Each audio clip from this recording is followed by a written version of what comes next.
cited an expert who said that the 737 MAX victims died painlessly because the airplane crashed into the ground so fast that their brains didn't have time to process pain signals from their nervous systems. What a fucking asshole. That's such a brag. Hey, our planes crash so fast you won't even feel dying. Yeah. I know. Right. Jesus Christ. But pain Very and cool suffering, blowing. like even if they can argue that it wasn't physical, you could easily turn around and make the argument that the emotional pain and suffering is still worth Yeah, compensation. 100%. So it just feels fucking worthless. It's just super scummy. Like it wasn't like some kind of freak malfunction. They were well aware of the problem and just didn't bother to fix it. They didn't want to spend the money. So it was they should pay out the corporate fucking ineptitude. wazoo. It was almost malicious to some degree. Some would Yeah. argue, myself included. But like, yeah, like you said, it's you're not paying the deceased. Their pain is ultimately not an issue. From my point of view, it doesn't matter how much pain they were in. You've snuffed lives, and now you have to pay retribution to those people who those lives mattered to. That's what the pain and suffering is, in my opinion. Yeah, I agreed. think that makes sense. They should pay out the ass, but Absolutely. I guess we'll see if Absolutely. they will. Like, we're in such a tumultuous time in the airline industry at the moment. I think like we're kind of recovering from COVID. Like these airline companies have gone through a bit of, you know, the ringer and stuff like that. Surely they would want good perception at this time when the market is finally opening back up in a large way. Surely they would want the good press and like goodwill of the people. And this just flies in the face of that. Like, hey, we're not going to pay what is deserved to these victims because we're going to use some shitty excuse that we just made up. Like, come on. How tone deaf do you have to be? Just pay the money. It's legal maneuvering. They're just coming up with any argument they can to say, well, we shouldn't have to pay because, and Yeah, this and is keep what in they mind, find. this is also the company that didn't want to pay to have their planes be like safe and not crash. So it's not even surprising. Yeah, true.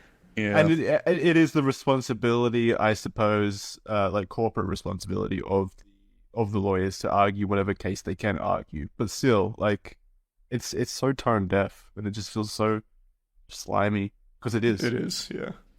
If I remember correctly, there's a documentary on Netflix that I forget what it's called, but it's about this whole Boeing 737 MAX thing.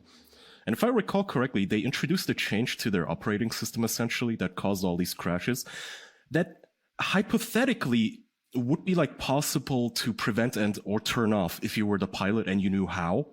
They just didn't bother they just teaching didn't the teach pilots anyone. how. Yeah, they didn't want to pay to show them retrain the how. pilots. Yeah, they didn't want to pay to retrain all of the pilots, and you know, airline companies would not have bought the new planes if it meant having all of their staff retrained. But I think, such a stupid thing. Absolutely. It was a ploy to make the most money possible.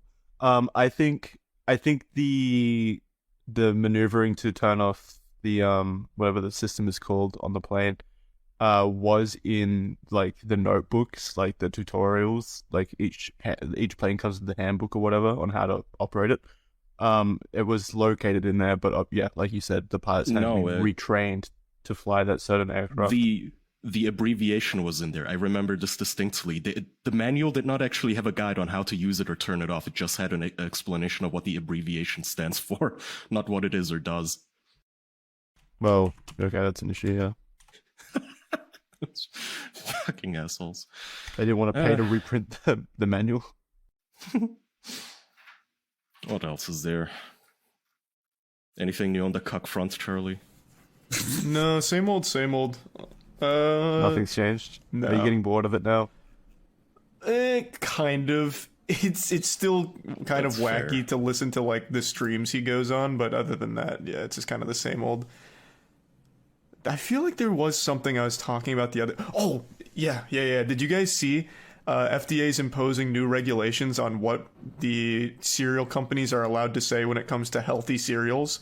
And it excludes like 95% of all cereals, like from like General Mills, Kellogg's, and shit because of how much sugar they have. And in response, they've now started arguing that this is stepping on their First Amendment rights to corporate free speech to call their cereals healthy. So they're trying to like strike back against the FDA. No, it's called false advertising. No, but they're saying that it's their free speech right to be able to call it healthy, and then they even argue that sugar is actually very beneficial to childhood health. So it's free speech to lie to your customers. I mean, it is technically, I guess. Technically it is, but in business law it's not. It was so crazy reading about it last night. They were legitimately making arguments from like back in the 60s when they tried to like make sugar a hero. They were saying like how sugar is extremely good for like a good healthy overall diet, and then they even cited their own study that they paid for in 2019 to confirm their cereals are okay. That's the classic move. That's the classic fucking food move where you want to make a claim about your food, so you fund the studies and like cherry pick them and go, yep, that's what it is. Fucking, I think it was Gatorade.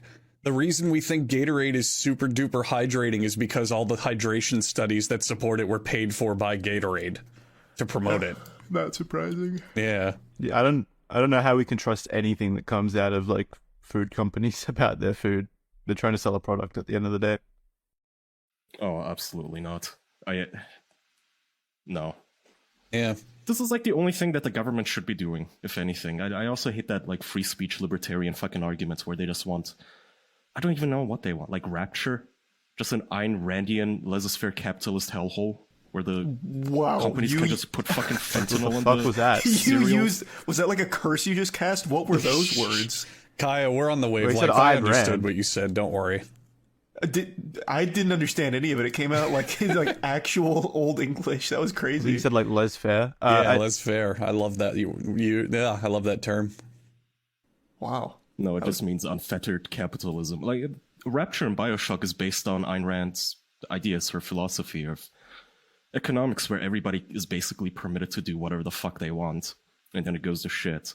And when I was a teenager and played the games and I heard about this, I downloaded her books to read them, and it's like, you can't have this. Like, you can't just let the companies run amok without some checks and balances, and it's the only thing the government should be doing, which is why I hate libertarians who come in with the, oh, I thought you were for small government. Now you want all sorts of regulations. It's like, I want the small government when it comes to me and what I get to do, not fucking companies. Fuck them. Yeah.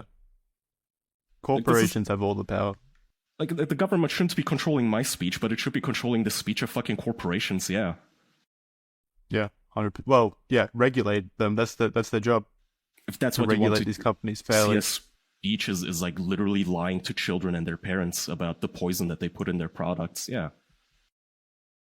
Yeah, what was the, man, I wish I remembered the history better, but Teddy Roosevelt came in when the companies were really fucking things up and running amok, and he interested in trust busting, which basically said,